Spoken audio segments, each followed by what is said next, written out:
Bom, o ex-presidente Jair Bolsonaro, depois hoje no STF, por volta de 2h30 da tarde, começou o depoimento dele no inquérito que investiga uma suposta trama golpista.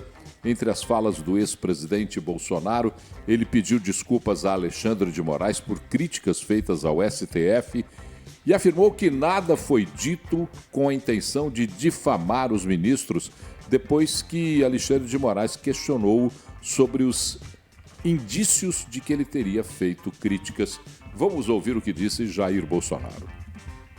Quais eram os indícios que o senhor tinha que nós estaríamos levando 50 milhões, 30 milhões de dólares? Não tem indício nenhum, senhor ministro. Tanto é que era uma reunião para não ser gravada, um desabafo, uma retórica que eu usei. Se fosse outros 3 ocupando, teria falado a mesma coisa. Então, me desculpem, não tinha essa intenção de acusar de qualquer desvio de conduta dos senhores 3. Além disso, ele também destacou que a Marinha, em momento nenhum, tinha a intenção de colocar as tropas à disposição de uma tentativa de golpe.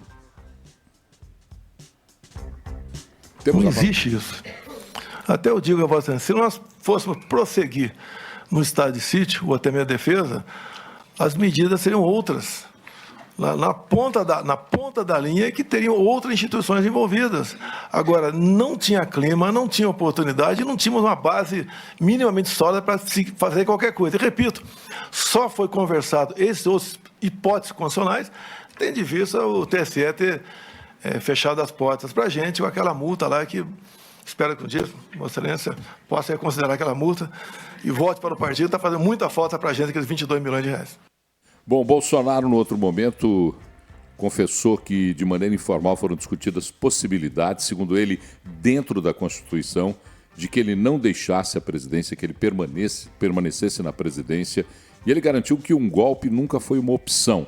Destacou ainda que começar o ato seria fácil, mas os dias seguintes a esse ato seriam impraticáveis e prejudiciais a todo mundo. E ele ainda brincou, propondo uma participação de uma futura chapa em 2026 para Alexandre de Moraes, compondo a chapa de Bolsonaro como vice. Vamos ouvir o que disse Bolsonaro. Posso fazer uma brincadeira? O senhor que sabe. Eu perguntaria aos seus advogados antes. Eu gostaria de convidá-lo para ser meu vice em 26. É isso aí. Eu declino novamente. Meu ministro, desculpa aqui. Bom, Bolsonaro disse que sem o aval malucos pediam por um novo AI-5 a intervenção militar no país. Ele afirmou que tratou com os comandantes de temas como protestos de caminhoneiros e aglomerações em frente aos quartéis. E, segundo ele, a pauta era o uso da garantia da lei e da ordem caso houvessem distúrbios, jamais saindo das 4 linhas, disse Jair Bolsonaro. Luiz, parte do depoimento de Bolsonaro já é conhecido de todo mundo. Alguns pedaços, inclusive, desse depoimento, as pessoas até nem assistiram, porque de um momento para o outro o depoimento foi ficando repetitivo. Mas o que você achou do depoimento de Bolsonaro, que foi o mais importante desse dia de Oitivas?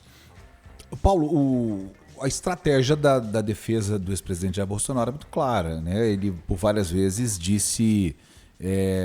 falou sobre intenção de falar, o que ele teria tido intenção de falar e o que ele realmente disse. Ele tentou contrapor as duas coisas, né? A intenção por trás do que o que ele realmente disse.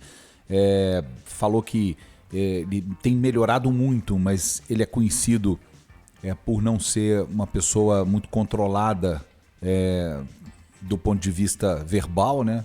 Pra não dizer que ele é mais verborrágico, né? Ele é uma pessoa que fala as coisas, que não tem muito limite. Diz que, inclusive, ele fala muito palavrão, mas que ele está melhorando. Isso. E pediu desculpas várias vezes por algumas acusações que foram feitas, segundo ele, sem ter como provar o que ele disse exatamente durante esse depoimento. Então, ele de alguma forma, ele se colocou numa posição ali de mais humildade do que ele mostrou em outras ocasiões, quando ele reforçou críticas e fez pouco caso, inclusive, do processo. Ele está vendo que o processo está chegando numa fase em que não cabe mais esse pouco caso, mas reiterou as críticas ao sistema eleitoral brasileiro, que eu acho normal, porque é uma é uma visão, é um ponto de vista que é político também, faz parte do grupo político do qual que o Bolsonaro comanda, né, da vertente política que ele comanda, fazer críticas ao sistema eleitoral brasileiro. O que não quer dizer também, a pessoa pode criticar, ela tem todo o direito de criticar, e eu acho que até faz parte dessa estratégia, de mostrar que uma coisa é você criticar e você procurar meios para anular o processo que você entende que é falho. Outra coisa é você tomar atitudes para anular um processo que foi democraticamente concluído. A estratégia da defesa de Bolsonaro e dos outros 7 réus que foram ouvidos caminha nessa direção, de tentar mostrar que uma coisa é você discutir, conversar a respeito, ver, tem alguma alternativa? Não tem alternativa. Então vamos embora, vamos seguir com o jogo. Foi exatamente isso, aliás, que em outras palavras Bolsonaro disse. O que mais chamou a atenção, Gustavo, no depoimento de Bolsonaro, essa tônica, constante tônica de, primeiro, uma postura de humildade, de relação direta com Alexandre de Moraes, assumindo a posição de que as coisas eram discutidas, mas eram discutidas como se conversa com amigos, uma ideia que não iria para frente. Mas o que me chamou a atenção foi ele ter de certa forma, ter ignorado aqueles que são os seus maiores seguidores, foram os que foram para as portas dos quartéis. Ele, inclusive, disse que isso era uma ideia maluca, que só malucos podiam pensar na volta de um AI-5 ou num golpe de Estado. Isso desidrata o apoio de Bolsonaro? Tem impacto no bolsonarismo, nesse bolsonarismo militante, na sua opinião? Ô Paulo, eu acredito que tem um impacto mais no bolsonarismo mais extremo, né? Que acredito que foram essas pessoas que podem se sentir um pouco desprotegidas agora com essa fala.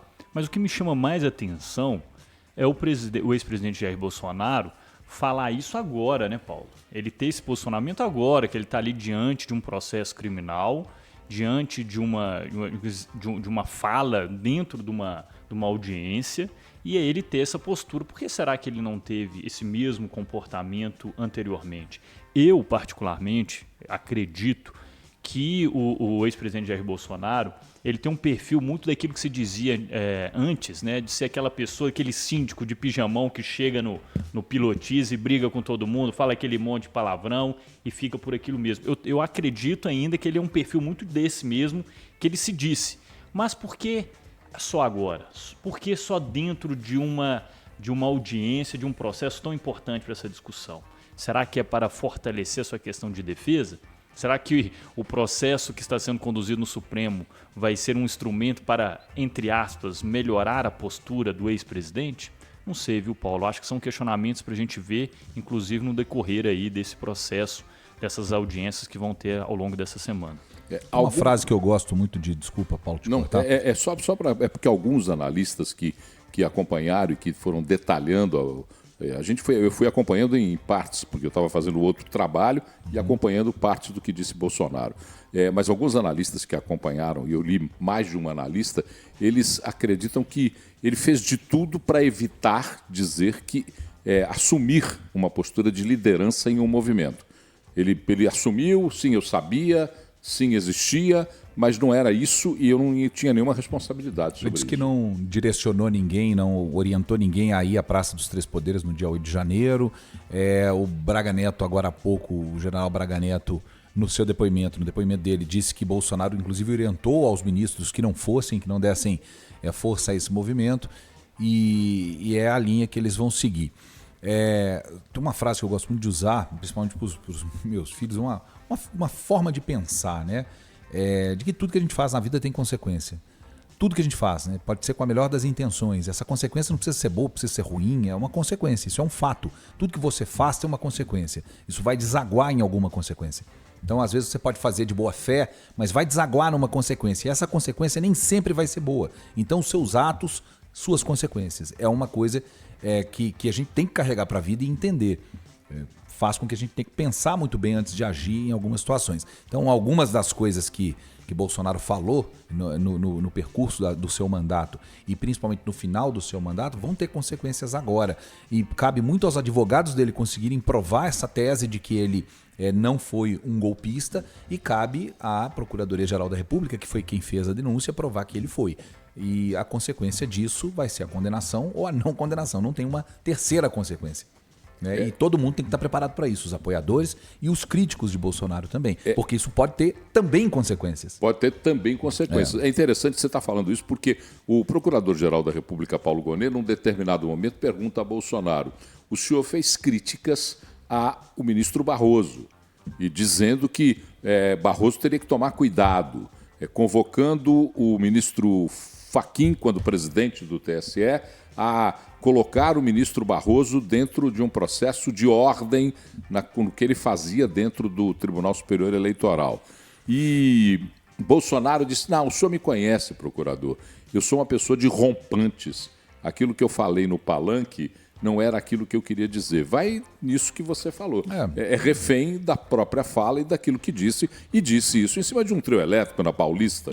Todo mundo ouviu. Não, e tem um detalhe, né, Luiz? Colaborando com o que o Luiz disse, viu, Paulo? As pessoas têm que entender, principalmente quando ela vai assumir um cargo público e principalmente um cargo de líder de uma república, que foi o caso do ex-presidente Jair Bolsonaro, que a sua fala não tem só consequências como está tendo criminais, como também em todos os outros aspectos que pode gerar prejuízo para a própria nação, como ocorreu, inclusive, no combate à Covid-19, né? As falas fora de contexto, as falas que ele colocava do ponto de vista até preconceituosas, que numa conversa de boteco pode realmente parecer algo relativamente tranquilo, mas como presidente da República é inadmissível a postura e pessoas com a importância política que Bolsonaro tem e que Lula tem, para não dizer que eu estou falando de um lado só, claro.